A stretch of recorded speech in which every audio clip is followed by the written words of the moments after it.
In 2022, I played around 30 games, and now that we're at the end of the year, I thought it would be a really fun idea to just look back on this year and talk about the games that I played. For this video, I'm gonna be focusing on the games that I played this year that were also released this year, but I will also make another video soon, which might already be up, depending on when you're watching this, in which I talk about the games that I played this year that released whenever. In that video I'll be talking about some Resident Evil games, the Halo games, Death Stranding, Xenoblade Chronicles, and some other stuff that I played this year. So if you're interested in that, be sure to check it out. I'll have it linked in the description as soon as I upload it. This video will also be a little bit different from my previous video that I made. It's gonna be a lot more casual, it's not scripted, I'm just gonna talk and have a chat about the games that I played and what I think of them, be it negative, positive, just whatever's on my mind about them. So why not put this video in the background, play a game, do whatever. But before we get started, if you want more from me, why not check out my channel? I'm new here on YouTube, my previous video is a long scripted video essay kind of thing. I'm planning on making more videos in that type of style, but also this casual discussion type of video is something that I plan on doing more in the future. Also, why not leave a like on the video? But yes, without further ado, let's get into it. And let's talk about these games in order of release. And oh boy, we're starting with a bit of a controversial one, being my opinion on Pokémon Legends Arceus. The reason why I say that it's a controversial one is because a lot of people really like this game. I've seen a lot of people say that this is the best Pokemon game in years, and I think it's one of the worst. But hear me out for a bit before you click away, because I'm not just saying bad game, moving on to the next one.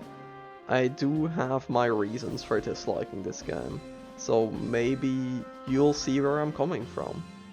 The thing that I like the most in this game is the way that you catch Pokemon. The fact that you can just throw a Pokeball at a Pokemon and they can get caught without you having to engage in battle really sped things up quite a bit. It added to the flow, which was really nice, and I just really liked it, and I hope that they bring it back in future titles. But if you do end up in a battle, which happens quite often, the core battle system here is also really good. I really like that you could just see into the future and see, oh, if I use this attack now, for now it's good, but in 3 turns that means that he's gonna be able to attack me twice in a row. I prefer this a lot over the normal battle system. Also some other small changes like the battle happening in the overworld, but also the fact that you could walk around during the battle. Small touches like this really helped a lot for me, and it made me enjoy the battles more. But the problem that I had with this game is that besides for these things, that was basically it. Like, it really felt like this game was a tech demo to test out those specific things. The new catching mechanic and the new battle system. Because what else is there? You just go to a field, you catch Pokemon until you caught enough Pokemon, so you can go back to the town, so they can tell you, oh, okay, now you can go to the next field. So you can go to the next field and do the same thing again. Yes, there are the boss battles, I guess, with the noble Pokemon or whatever, but these were just bad. I did not enjoy a single one of them. You just stand there, press the dodge button, and throw balls at it. Not even balls, just sacks with something in it that stuns it. And you just do this over and over and over again. It's not even challenging, because if you die, the game resets you exactly where you died. Like, the boss HP doesn't even reset. Sometimes you go into a battle with it, but it's just a normal Pokemon battle at that point. I do not know why they were here. I did not like them. I thought it was really dumb. Besides that as well, the game just felt really dead. The fields, the areas that you had, they looked bad because the game just looks horrible. That's just Pokemon graphics, but I don't really care about that. The game just looked really dead. Like, there was just massive fields with nothing in them besides for the Pokemon. And yeah, the Pokemon interacting with each other is a bit cool, and like the way that they walk around. But there wasn't really a way of interacting with this world that was fun. It was just always the same thing. All the side quests as well, they were just filler, they did nothing. Even the story was nothing. Like, they give you an interesting setup with Arceus putting you in this world, but the ending doesn't even resolve anything. And the characters that are there are literally nothing. Like, they're fan service. I don't get that everyone was so excited, like, oh my god, look at this character, it's this character, but it's not because he's here. Or like, whoa, look, it's Cynthia, but it's not Cynthia. Or maybe it is, I don't know, the game doesn't tell me, I'm just doing whatever now, and look, there is that character. So yeah, I just don't get it. I genuinely had fun with it in the beginning, but after a while, after the first area already, I was just like, oh, so this is it then, I guess. I catch Pokemon in the field until I unlock the next field. Anyway, let's talk about a good game next, being Horizon Forbidden West. I really love this game, especially after the first game, which was like, fine, I liked the first game, I really liked the first game even, but it wasn't that special. It was just missing something. I liked the characters, but I didn't love them. I liked the story, but I didn't love it. And this game really improved on everything in my opinion. It made me fall in love with the world, with the characters, with the story. It's just amazing. It was also just so much fun to play. The combat was great. They added so many new skills and new weapons that I loved. And the missions as well. This is something that I'm gonna have to say about some other games in this video as well. But I think that the side quests in Horizon Forbidden West are among the best that I've just played in general. I'm not gonna go into specifics about the side quests because they're really something that you should experience for yourself. But for those who played it, you know, you literally change the open world. You have so many missions where you go to a place, they have a problem, you solve the problem, and that location on the map is completely changed. Whenever you go there, you feel the impact that that side quest had, but of course it's a side quest, so you can choose to never do it. And I think that's really amazing, how I did so many things that left such an impact on my experience with the game, but also on the game itself in the way of the map changing and the characters changing, while I could have just not done it at all. And I think that that's how you need to do side quests. And of course it's not just the side quests. Even in the normal activities that you just do in the open world, the cauldrons, the tallnecks, the bandit camps, not a single one of them feels the same as the previous one. It's the complete opposite of normal open world games where they just make like 5 activities, just copy and paste them all around the world. It's so much fun to play, it's so creative, everything has a twist on it. And of course the main story itself is really good as well. Old characters come back, you have new characters that are introduced, they bring really cool dynamics into the group. You really have a main group now, it's not just Aloy. Her character development as well is really good. It's a really personal story for her, and her figuring out who she is further, and her dealing with what she has to do. The game also constantly has massive plot twists that change the context of everything that's going on. And the ending sets up the third game in such a way that has me super excited. But there is one weird thing about the Horizon franchise, which I can't really put my finger on it, and I think it's a personal thing with me and not just in general with the game. But the Horizon games, as much as I love them, I just don't connect with them as much as with some other games. Like, I think Horizon Forbidden West is basically a 10 out of 10 game. And it's a lot better than some games that I have in my top 5 games of all time. But this game isn't in my top 5 games at all. It just doesn't have that personal meaning to me, I guess. Even though I really love it, and even though I'm super hyped for the DLC and Horizon 3. There's just something about it. Maybe the third game will change that, maybe not, but in any case, this game is fucking incredible. And I really love it, even though it didn't connect with me in the same way. The next game that I'm gonna be talking about though did connect with me in that way. It's the official game of the year as well, even though it's not my personal game of the year, but we'll get into that later. Elden Ring, of course. It's an incredible game and it absolutely blew me away. At first, when it was announced, I was excited, but I was always scared of an open world Souls game. Because the Souls games are always really tightly designed games. Just really good dungeon designs, everything in the world has a purpose. And I didn't think that an open world game could have that same quality of a normal Souls game. Because the world and the dungeons is always one of the things that I like the most in the Souls game. And I was just scared that they wouldn't be able to replicate it with Elden Ring. But I couldn't have been more wrong. Elden Ring is in my opinion the best Souls game that they have made so far. Maybe it's not as good as Bloodborne. I definitely prefer Bloodborne personally, but I don't know if one is a better game than the other. I also think it's kind of a dumb discussion to say that, oh, this game is better than this game, because it's all subjective. But anyway, I think Elden Ring is phenomenal. It just had so many things, so many memorable areas, so many memorable boss fights. The NPC quests were amazing, the world felt alive, the way that so many NPCs had a connection in this world. Just so many things in this game connected with each other and made the world feel so alive. And of course it was absolutely gorgeous and had some jaw-dropping moments, like that time that you just step into a random elevator. You expect it to go to a random underground dungeon, but the elevator just keeps going and going and going and going. I was thinking like, where the fuck is this gonna go? Why is this so long?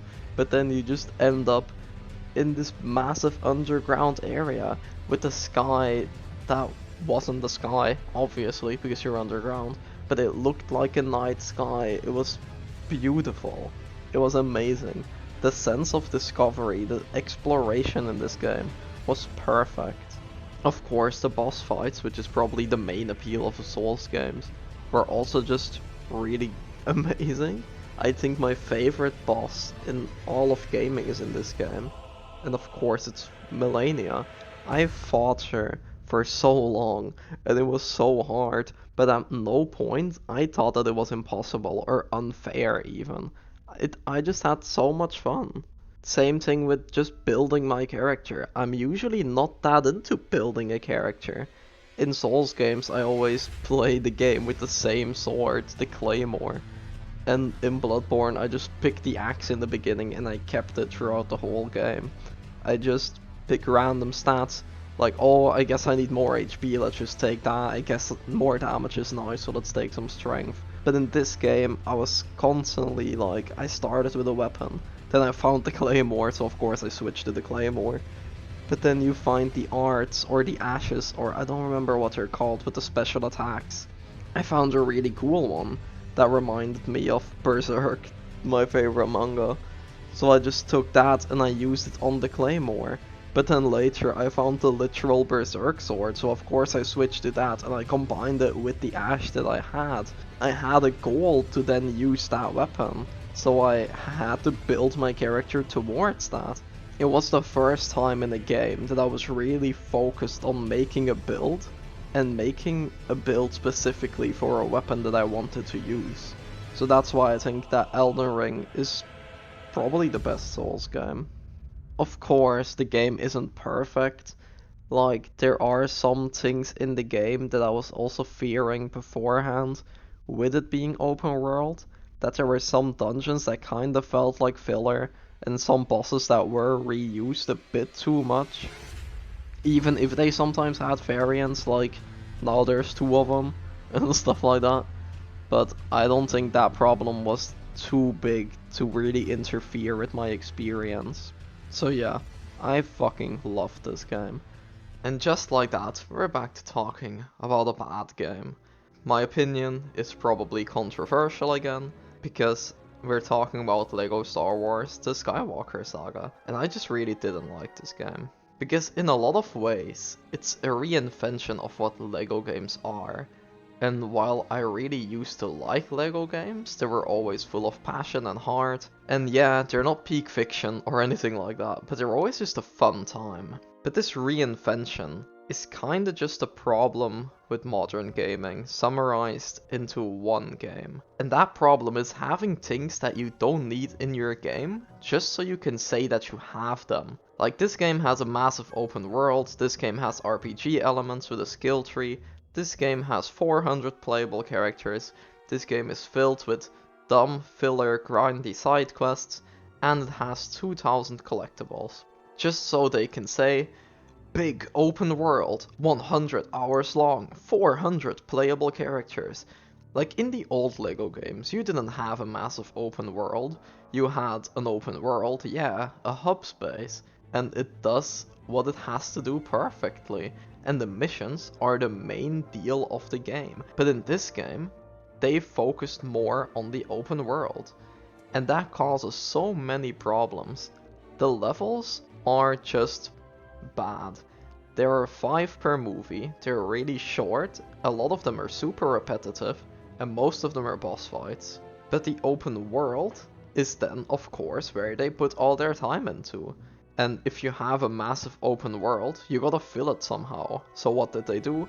2000 collectibles, I don't know how many side quests. This is literally the most shallow game that I have ever played, and none of it felt like the developers had any passion for it. Another really weird thing is that really often, when you come out of a mission, you have your objective marker on the map. But when you go there, it's not the next mission, it's just an NPC. And that NPC will just talk to you about the story that's happening right now. Which is also kind of weird, since LEGO games didn't really used to focus on telling you the story. There used to be like a few cutscenes from a few seconds long, where the characters make dumb jokes and mumble a bit, and then the level starts. But now as well, there's voice acting, they're really telling you the story.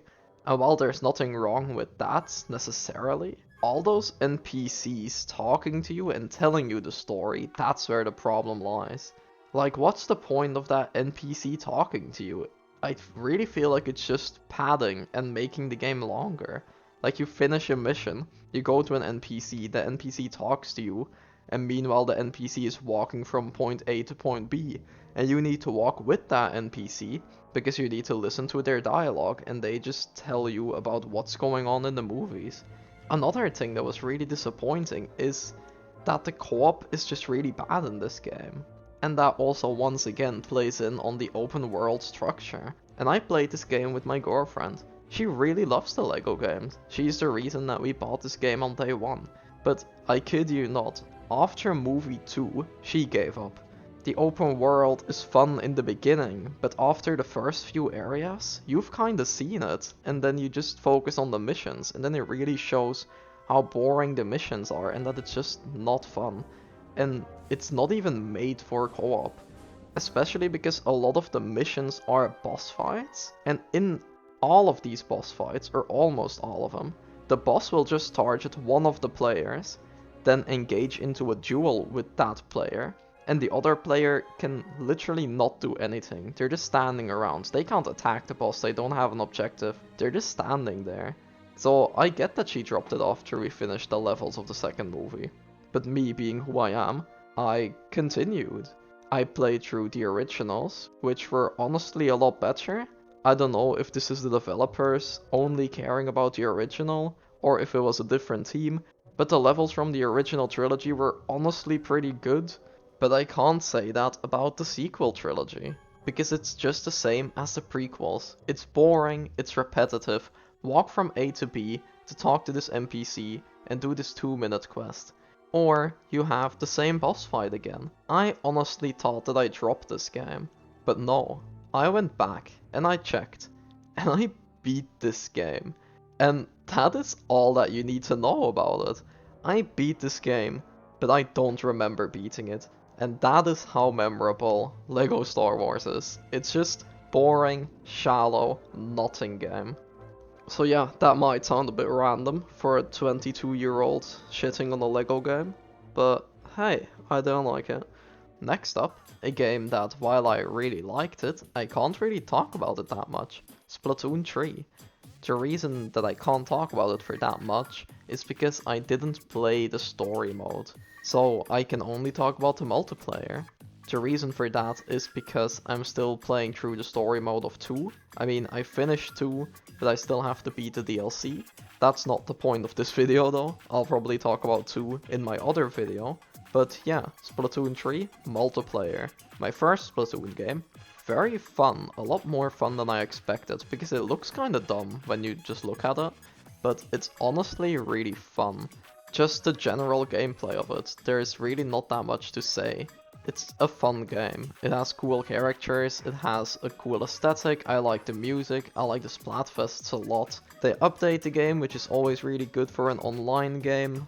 So yeah, that's just really good. Of course, there are also things that I don't really like, and it's just really weird choices that I can see why the developers made that choice, but at the same time, it kind of ruins the experience, and I feel like there should be another fix for those problems that they're trying to avoid. The thing that I'm talking about is the way that the rotation works of both the maps and the game modes. So, quick explanation, I guess. You have the casual game mode, that's just Turf Wars. And if you want to play another game mode, you have to play Ranked. Ranked has like, I don't know, 5, 6, maybe 4, I don't know, game modes. But these game modes rotate every few hours. I think every 2 hours the active game modes switch. So you can't access every game mode at any given time. The same with the maps.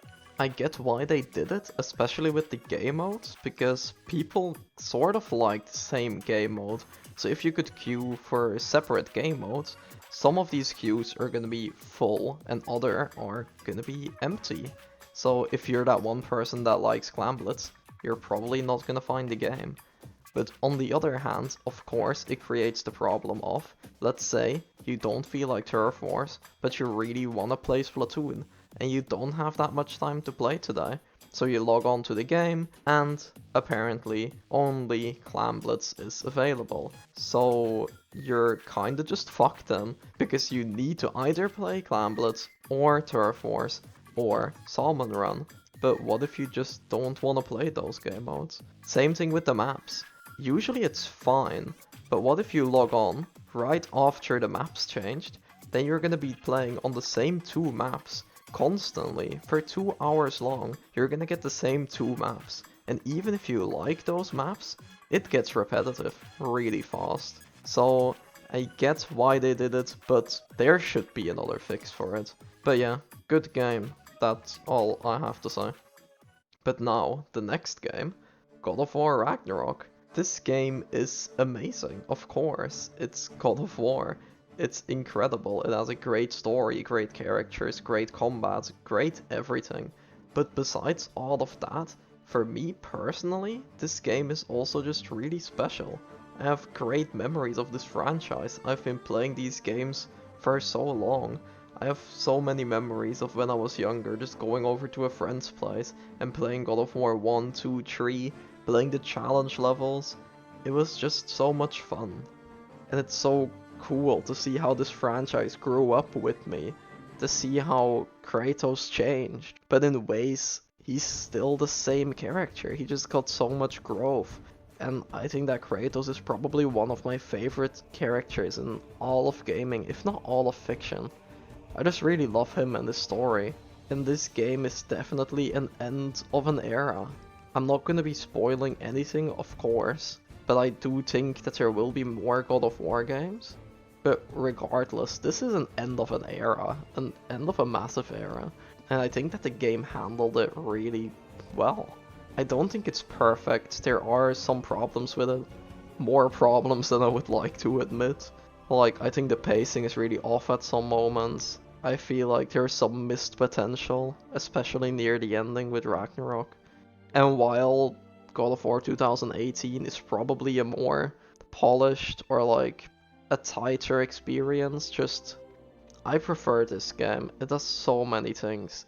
It's like the ultimate God of War game in a lot of ways, with the way that it calls back to previous games. They literally talk about a PSP spin-off game, Ghost of Sparta, a character that only appeared in there. and how that still influences Kratos in ways. I never thought that I would see a God of War game in 2022 that would call back to those moments, but they did.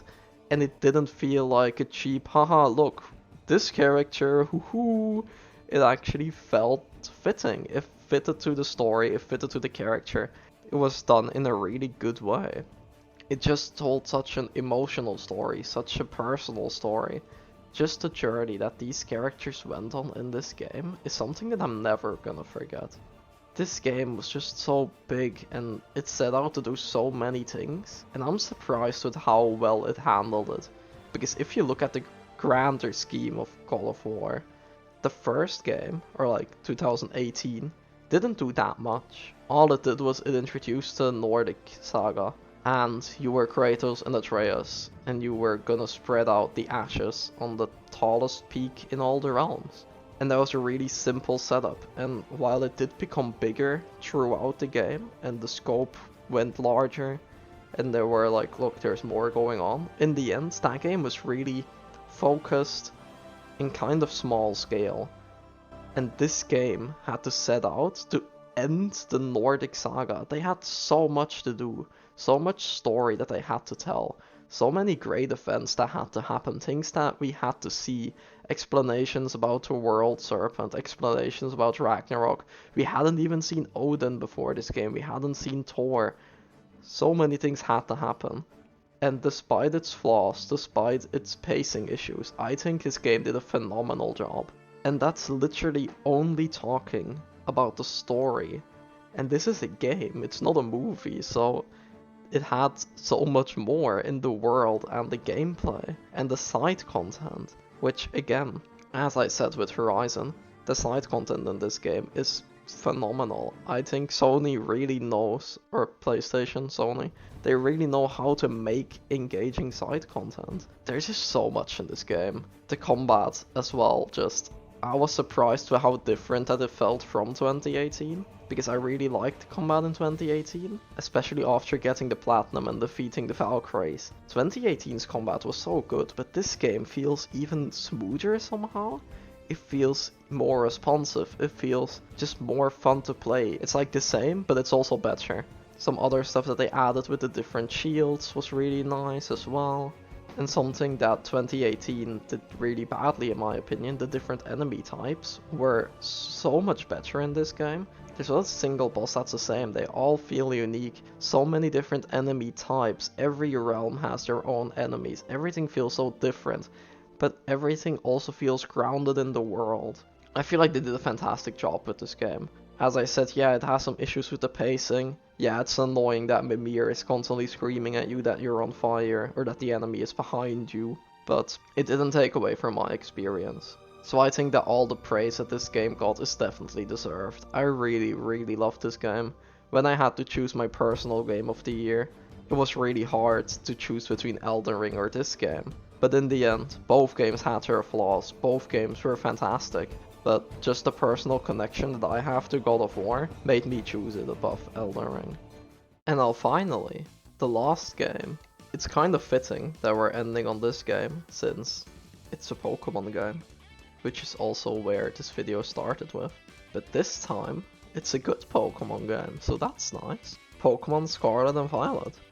I personally played Pokémon Violet, so yeah, even though there's not that much differences between them, I'll just point it out that I'll be talking about Violet. Before I talk about this game though, I feel like I kinda have to mention this, that the technical state of the game is fucking horrible. I don't think they should have released the game in this state. It could have easily been delayed by like a year. I think the graphics are horrible. Also not acceptable. I don't think it's the Nintendo Switch's fault either. While I do think that the Switch is underpowered for a console of this generation, that's not where the problem lies with Pokemon, because there are so many games on the Switch that look better and run better. I personally didn't have that many bugs though.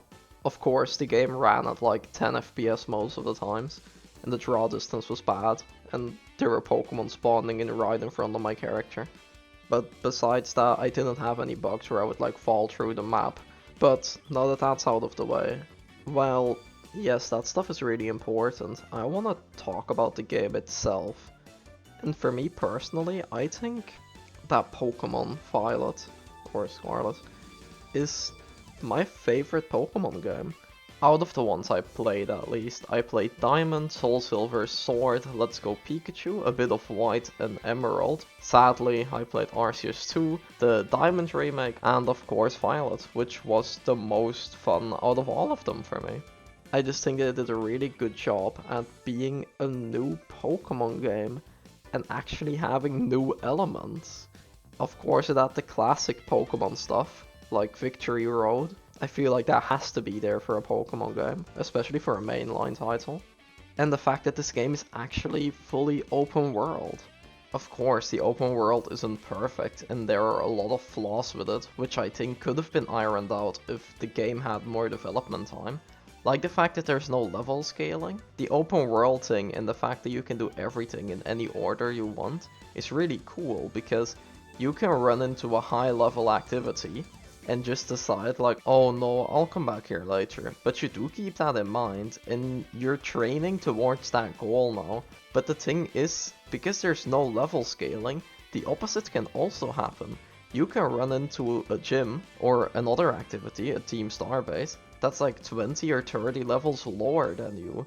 And then you just one-shot everything there, making that activity a joke, and you kinda just feel like you're cheating. Of course, there are also good things in the open world, like the exploration is a lot of fun.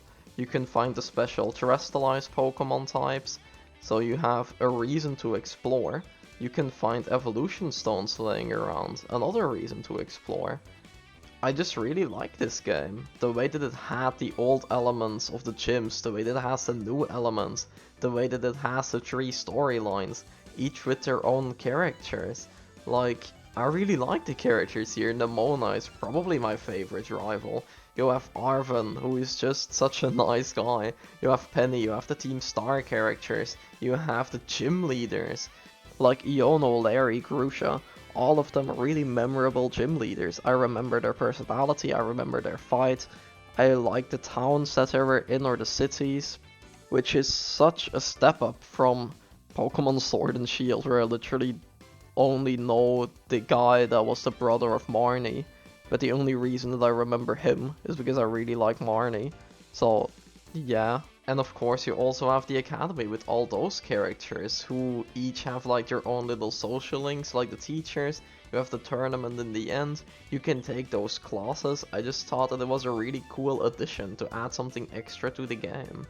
I just thought that this game was amazing, and that it had so much love and care put into it. I just wish that this game got some more time before it was released. Because now at first glance, if you look at this game, you are not gonna see that they put love and care into it, just because it's such a mess. But if you actually play it, and you talk to the characters, and you explore this world, and you interact with it, it's really good.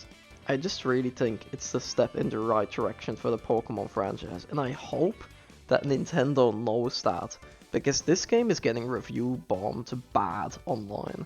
Everyone shitting on it because of the performance issues and because it's a mess. And while I get it, and I think that it's justified, in a way I also think that it's a shame that one of the best Pokemon games is getting so much backlash. Best case scenario, Nintendo knows that the game is good, but that the technical state is not good, so that the next game will continue on this path while also being a functioning game. But yes, that was basically it. That was every game released this year that I played. But before I end the video, there's a small special honorable mentions kind of section that I want to do, just for remasters and remakes and stuff. Because remakes and remasters, just re-releases, are a thing that's happening more and more. And while, yeah, they're old games that are being released again, I feel like they still deserve some attention, because they are new releases in a way. And I played 3 remasters remakes this year, those being Livealive, The Last of Us Part 1, and JoJo's Bizarre Adventure All-Star Battle R. To start off, Livealive. Livealive is the game that originally released on the Super Nintendo, and now it got remade for the Nintendo Switch. And I'm so happy that it got a remake, because if it didn't, I would have probably never even heard of this game. but now I played it and I really loved it. And I honestly think that anyone that has the chance should play this game, because there is no game like this. The concept of this game is basically that you have 7 chapters and you can play them in any order that you want. Each chapter tells its own story, and every story has its love and care put into it. Each chapter has unique characters, has a unique setting.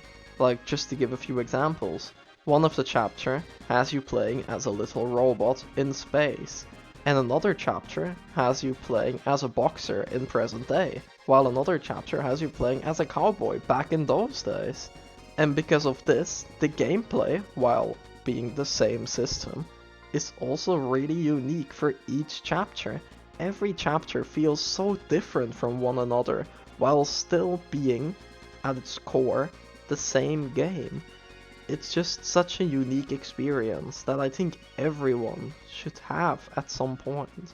And that's saying something, considering that this game originally released in 1994, and now in 2022, people like me are finding out about it, are playing it, and are loving it. I genuinely think that this game is a timeless classic. But while every single chapter is standalone, of course it's still one game. And in the end, all of the characters or all of the chapters converge in some way. I'm not spoiling you why or how or what's even happening in the final chapter, but it's just such a good game. I can't recommend this one enough, and I do not hear enough people talking about it, which is why I really wanted to talk about it in this video. The next remake slash remaster that I'm going to be talking about is The Last of Us Part 1. And this game had a lot of controversy online for a lot of reasons. Some of it was justified, some of it really wasn't, in my opinion. Like, there are a lot of people saying that this isn't a remake but a remaster, while it's most definitely a remake. It was rebuilt from the ground up. People are saying that this game looks worse than the original, to which I'm genuinely thinking, like, can you not see? The difference between these games is so big, and while I agree with the people saying that it didn't really need a remake, while I agree with the fact that the original was still very accessible, I just don't really see a problem with this remake itself. It's without a doubt the best way to play this game, and it's definitely worth playing. It's an amazing game, it tells an amazing story, which everyone can agree on. Part 2 is a bit controversial in is it a good game or a bad game. It's a really good game, but that's not what this video is about. But The Last of Us 2 is really good, and it just is. But Part 1 is widely considered as one of the best stories, one of the best games, and now you can play it on PS5 with modern day graphics, modern day controls. It feels a lot better to play. It's just a good remake. However, I don't agree with the pricing at all. This game should not have been full price, especially not since the multiplayer is missing, because the multiplayer is a lot of fun and it's just not here. But that aside, was this a remake that had to happen? No. Is this remake worth full price? No. Is it worth playing? Definitely. Especially if you're a newcomer. If you've never played The Last of Us before, it's definitely worth it. If you don't want to buy that full price, wait for a sale, buy it second hand somehow. The Last of Us is a great game, and this is the best way to experience it. The next game that I'm going to be talking about, and the last game that I'm going to be talking about, is JoJo's Bizarre Adventure All-Star Battle R, the remaster of All-Star Battle. And this game, while being fun, also really disappointed me in a lot of ways. But let's get the positives out of the way first. I'm a really casual fighting game player, so I don't really play fighting games unless they are from a franchise that I like in this game, JoJo's Bizarre Adventure. And I was really pleasantly surprised when I saw all the accessibility features for people that aren't that good at fighting games. So anyone can basically play this game, finish the story, and have fun with it. So I really appreciated that. The other thing that I really liked, and probably the main reason why I even got this game, is the interactions between the characters. It's always fun in games like this when characters interact with each other that usually never interacted in the source material. And there were just some funny matchups that you could do. Every character was really unique, be it a stand user, a Hamon user, a pillarman even. All of them felt unique, fun to play, and they all had their interactions with each other. So that was just fun. But that's basically it on the positive front. On the negative front, there's so much that disappointed me. The original game was a celebration for JoJo's Bizarre Adventure as a whole, both the manga and the anime. While this game is more a celebration of the anime, which is really sad because the anime is 2 whole parts behind. When the original game came out, part 8 just started in the manga, but the original game still went out of its way to add Josuke, the main character from part 8, JoJolion.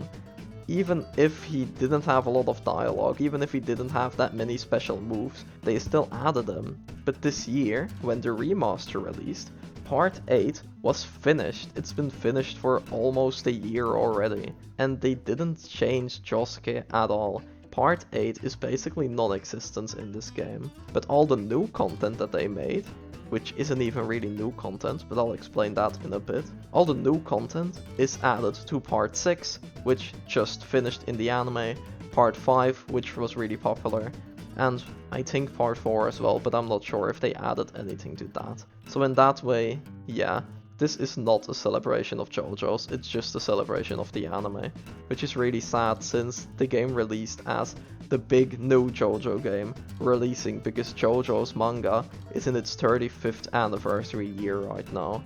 The reason that it's a lazy remaster though also plays into the stuff that I said about new content being added. So the original game released, All-Star Battle. A few years later, Eyes of Heaven released. It being a newer game, of course it had more content, and just new characters, new maps, stuff like that. Now they remastered All-Star Battle, and what they did was, they looked at the new content that was in Eyes of Heaven compared to All-Star Battle, and just copied it and pasted it into All-Star Battle R. So yes, it is new content in the way that, compared to the original, it's new, but it's not new content compared to the previous JoJo game. And the most annoying thing is that they sold this game for €50, but that wasn't enough. They still added a season pass, and like half of the season pass content has been revealed, and all of it is more copy-pasted content, because they didn't even bother copy-pasting every single character from Eyes of Heaven. So yeah, this game is just a fun game to play, but if you really think about it, it's really disappointing, and it had a lot more potential. Plus, it's already dead. After the week of release, I think, already no one was playing this game anymore, and I think that if they made an actual new JoJo game, the game would have survived a lot longer. But that's basically all my thoughts on this game. And also all my thoughts on the games that I played this year that were released this year. Of course, there are a lot of games that released this year that I wanted to play, but I just couldn't get to them. Like Stray, the Crisis Core remaster, Strangers of Paradise, and Ghostwire Tokyo. There are probably some others that I'm not thinking of right now. Hopefully I can include them in a similar video like this next year, or if I play them throughout the year and I want to make a video on a specific game, you'll hear from me then. But yeah, with that we reach the end of the video. And again, if you enjoyed it, I made another video, which should come out very soon, depending on when you're watching it, maybe it's already out, where I talk about the games that I played this year that didn't release this year. Be sure to check that out. If you thought my takes in this video were bad, let me know in the comments. If you thought my takes were good, definitely let me know in the comments. And if you just want to get more from me, follow me on Twitter, it's in the description. And of course, subscribe, like the video. But with that, that's basically it, and I hope to see you again soon.